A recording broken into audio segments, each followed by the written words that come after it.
பங்குச்சந்தையில் முதலீடு செய்யணுமா? இந்தியாவின் டாப் இன்வெஸ்டிங் நிறுவனங்களில் ஒன்றான ஆலிஸ் ப்ளூவை அணுகுங்க. இதுதான் ஆக்சுவலாக 1952 ஃபர்ஸ்ட் பில்ட் பண்ண பிளாக்கு. இதுதான் இருக்கிறதுலே ஓல்டஸ்ட் மிஷின். பண்ணது வந்து பார்த்தீங்கன்னா ஒரு 1965 அப்படி இருக்கும். Still in running condition. இதில் வந்து என்ட்ரு பண்ணும்போது 1.4 இருக்கும். 10% குறைஞ்சி இங்கே வந்து 1.26 வெளியில் வந்துடும்.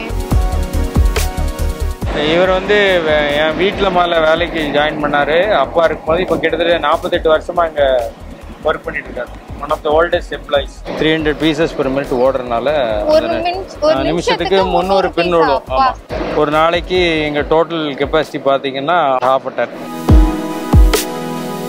2 இயர்ஸ் வந்து இது ரஸ் ஃப்ரீயாக இருக்கும். Nickel electroplating.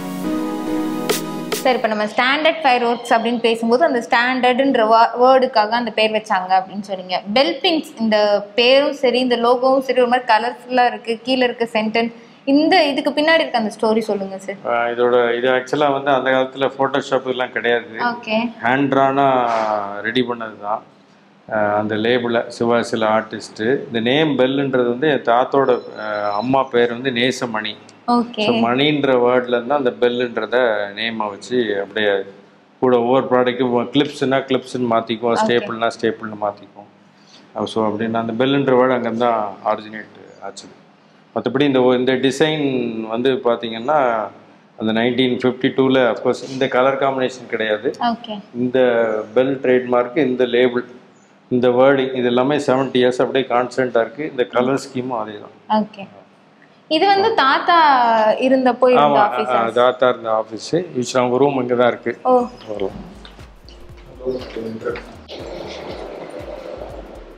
உள்ள வரும்போது அந்த ட்ரெடிஷ்னல் இன்னும் அப்படியே ஏசிலேருந்து எதுவும் மாற்றாம அப்படியே. ஆமாம், அவங்களுக்கு கிட்டத்தட்ட ஒரு 20 இயர்ஸ் அப்படியே தான் இருக்குது. ஒன்றும் செய்யல. அது அவங்களுக்கு கிடைச்ச ஒரு அவார்டு. ஓகே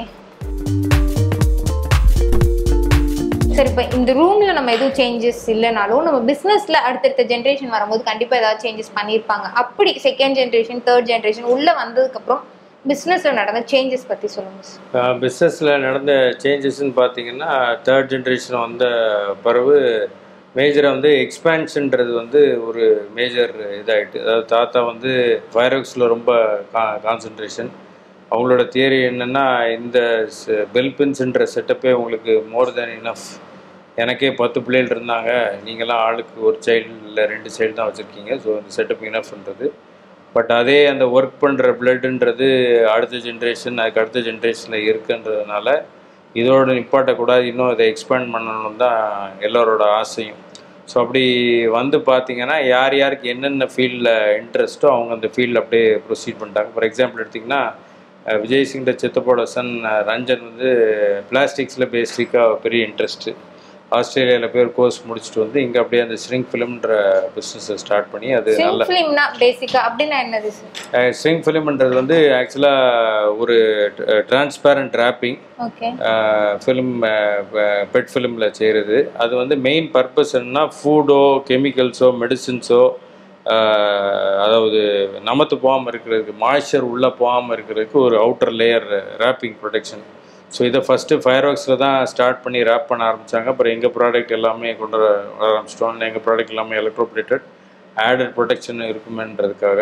ஸோ அங்கே ஸ்டார்ட் ஆனது over a period of time. Similar மெட்டீரியலில் bottle label, then bottle cap seal இதெல்லாம் ஆரிஜினேட் ஆச்சுது. ஸோ அதுக்கு மூவ் பண்ணாங்க.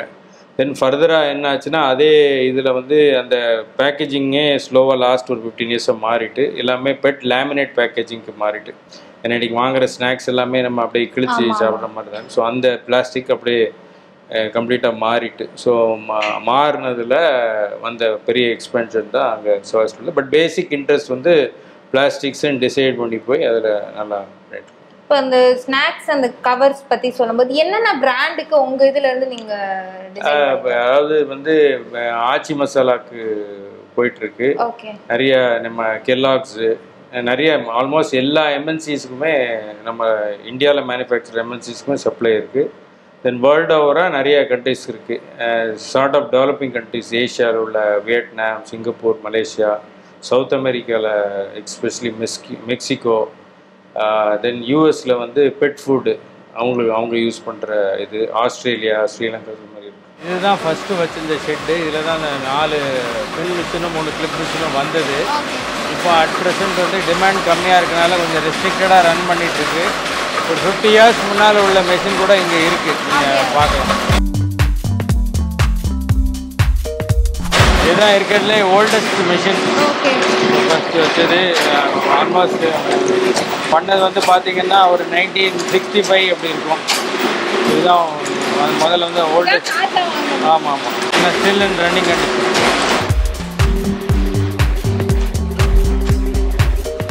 அதில் வர்ற product paper clip 50 mm size. அது அந்த காப்பர்ல அந்த இதுதான் அதுதான் அந்த ரா மெட்டீரியல். இது நாங்களே பண்ணிக்கிறோம் அவங்கள்ட்ட. காப்பர் இங்கே மேனுஃபேக்சர் பண்ணது. இது ஆக்சுவலாக 50 mm ரவுண்ட் கிளிப்புன்னு சொல்லுவாங்க. இது ஒரு 30 ஷீட்ஸுக்கு வச்சு இருப்பறப்போ. இது வந்து என்ன மெட்டீரியல்? காப்பரா? இல்லை மெட்டீரியல் வந்து மைல் ஸ்டீல்ன்ற மெட்டீரியல். மேலே காப்பரில் கோட் பண்ணியிருக்கோம். அந்த ஒயர்லேயே கோட் பண்ணி வந்திருக்கோம் நீங்கள் பார்த்த மாதிரி. அது ஏன் பண்ணுறோன்னா டெம்பரரியாக இதுக்கு மேலே எலக்ட்ரோ பிளேட்டிங் அந்த சில்வர் கலர் பிளேட்டிங் பண்ணுவாங்க. ஸோ அந்த பிளேட்டிங் பண்ணுறதுக்குனால துரு பிடிக்காமல் இருக்கிற ஒரு. ஓகே.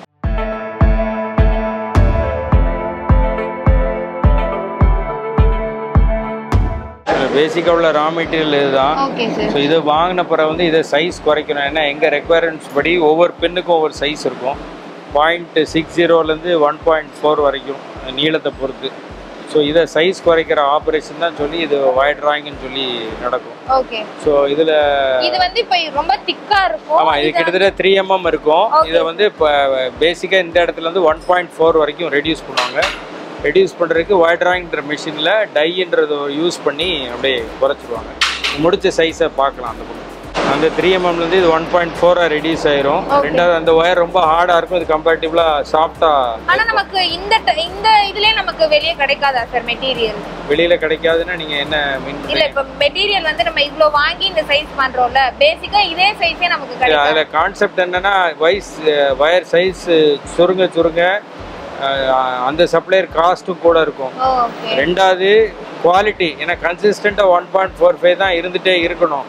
அது மாறிட்டுனா அடுத்த ப்ராசஸில் வேஸ்டேஜ் கூடிரும். ஸோ அதனால் ஓரளவு குவாலிட்டி கண்ட்ரோலுக்காக முன்னால் வந்து 10 mmலேருந்து 1.4 குறைப்போம். இப்போ கொஞ்சம் பெட்டர் ஆகிட்டனால 3 mm வாங்கி 1.4 ரெடியூஸ். இதுதான் அந்த டைன்னு சொல்லி. ஸோ இதில் வந்து என்ட்ரு பண்ணும்போது 1.4 இருக்கும்.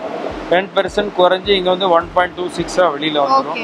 இது வந்து made of heart material.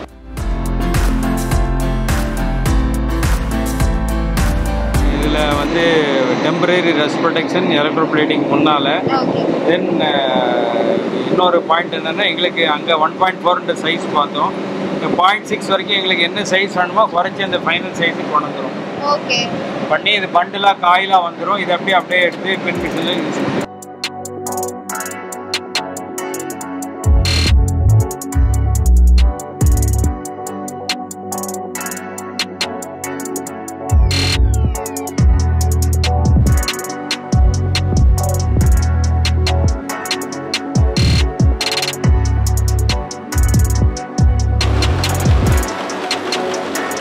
Pen மேக்கிங்கிறது வந்து ஒரு cold heading process. So high ஸ்பீடில் கிட்டத்தட்ட ஒரு 300 பீசஸ் பெர் மினிட்டில், அதாவது ஒரு நிமிஷத்துக்கு 300 தடவை ஒயர் போய் அந்த பஞ்சை முட்டும் போது அந்த நாய்ஸ் வருது. அந்த பஞ்ச் முட்டுறதுனால தான் அந்த தலை வருது. ஸோ ஃபஸ்ட் இந்த தலை ஃபார்ம் ஆகி அந்த கம்பி கட் ஆயிரும். கட்டான பிறகு கம்பியில் உள்ள பாயிண்ட்டை கீழே கிரைண்ட் பண்ணி வந்துடும். அதான் அதில் நடக்கிற ப்ராசஸ்ஸு. 300 பீசஸ் பெர் மினிட் ஓடுறதுனால நிமிஷத்துக்கு 300 பின் விடும். ஆமாம், அது மாதிரி ஒரு நாளைக்கு எங்கள் டோட்டல் கெப்பாசிட்டி பார்த்தீங்கன்னா அப்ராக்சிமேட்லி அரௌண்ட் 1/2 ton டோட்டலாக. கொஞ்சம் கூட தான் இருக்கும். அரௌண்ட் ஒரு 750 கிலோ. ஒரு சைஸஸ் வித்தியாசமாக இருக்குது. ஒரு 12 mm சைஸ் தான் எலக்ட்ரானிக்ஸில் யூஸ் பண்ணுறது. அதுலேருந்து ஒரு 75 mm லென்த் வரைக்கும் கஸ்டமர் டிமாண்டுக்கு ஏற்றாப்புல மாற்றும். சரி, ஜென்ரலாக நம்ம இது வரைக்கும் நான் பார்த்த குண்டூஸில் சில்வர் கலரில் தான் நான் பார்த்துருக்கேன். இது காப்பர் கலரில் இருக்கு. இல்லை, இது காப்பர் கலர்ன்றது இப்போ அப்படியே வெளியில் விற்கலாம். பட் சீக்கிரம் துரு பிடிச்சிரும். அந்த நிக்கல் பிளேட்டிங்ன்ற பிளேட்டிங்கை பண்ணிட்டோம்னா அதுக்கு லைஃப் வந்து 2 years துரு பிடிக்கலாம். அதுவும் இங்கே பண்ணுறீங்க? அதே இங்கே பண்ணால் அந்த பிளான்ட்டை பார்க்கலாம். ஓகே.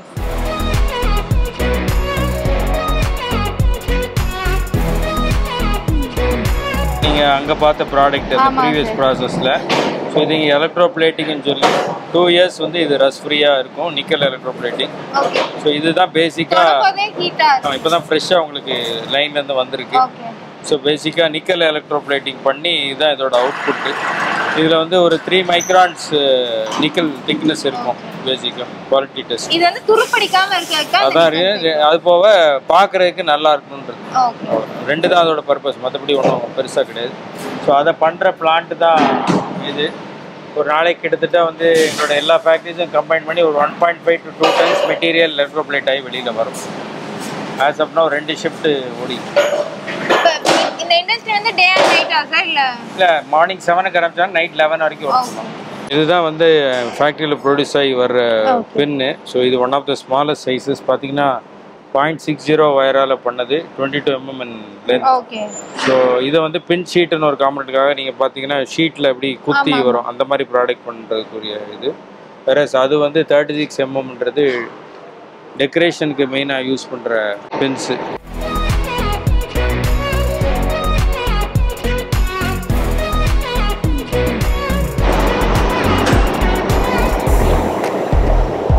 ஸோ இது ஒரு கெமிக்கல் போட்டு சார்ஜ் பண்ணி ஒரு 1 hour க்ளீன் ஆகும். ஓகே.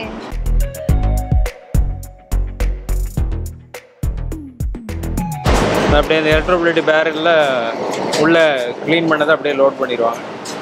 லோட் பண்ணிவிட்டு உள்ளே ஒரு 2 hours ரொட்டேஷனில் இருக்கும். இருந்த பிறகு அந்த கலர் சில்வராக மாறிடும்.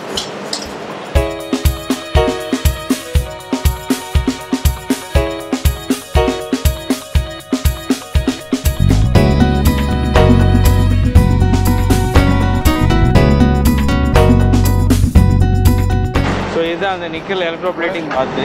ஸோ இது வந்து ஒரு நிக்கல் சல்ஃபேட் மற்ற கெமிக்கல் சேர்ந்த காம்பினேஷன். அதில் அப்படியே உள்ளே முக்கி ஒரு 1 hour 2 hours ஸ்பெண்ட் பண்ணிச்சுன்னா தென் கலர் அப்படியே சேஞ்ச் ஆகிடும், அந்த கலர் மாறிடும். இப்போ இதுக்கு முன்னால் போட்ட பேரல். ஸோ அது 2 hours முடிஞ்ச பிறகு இப்போ வெளியில் எடுக்கிறாங்க.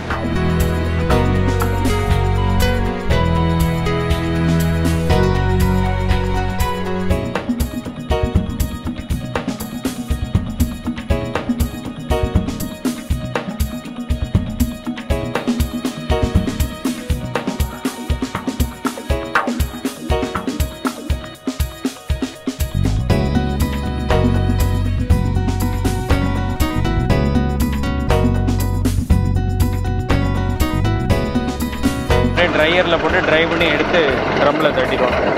சார் பேக்கிங் வந்து இன்னும் மேனுவலாக தான் பண்ணுறீங்களா? ஆமாம், இல்லை பேக்கிங் வந்து ஆஸ் அண்ட் டேட் மேனுவல் தான்.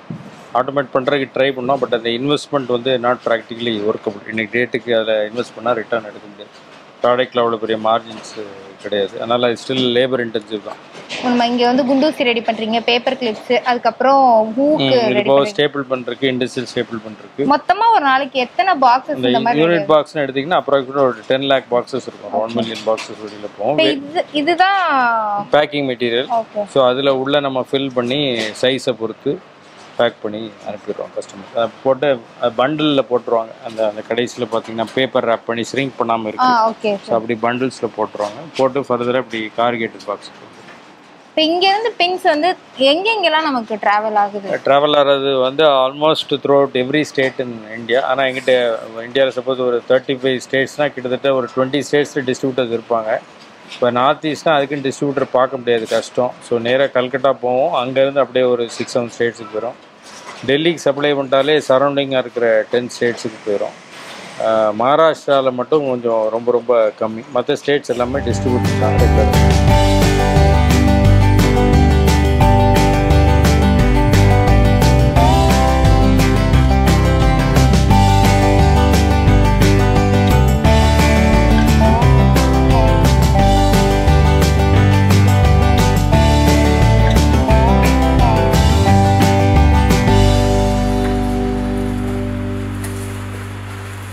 உங்க பணத்தை பங்குச்சந்தையில் முதலீடு செய்ய ஆசையா? இந்தியாவின் டாப் இன்வெஸ்டிங் நிறுவனங்களில் ஒன்றான ஆலிஸ் ப்ளூவை அணுகுங்க. இலவசமாக டிமெட் அக்கவுண்ட் ஓபன் பண்ணலாம். டிஸ்கிரிப்ஷன் லிங்க் பார்க்கவும்.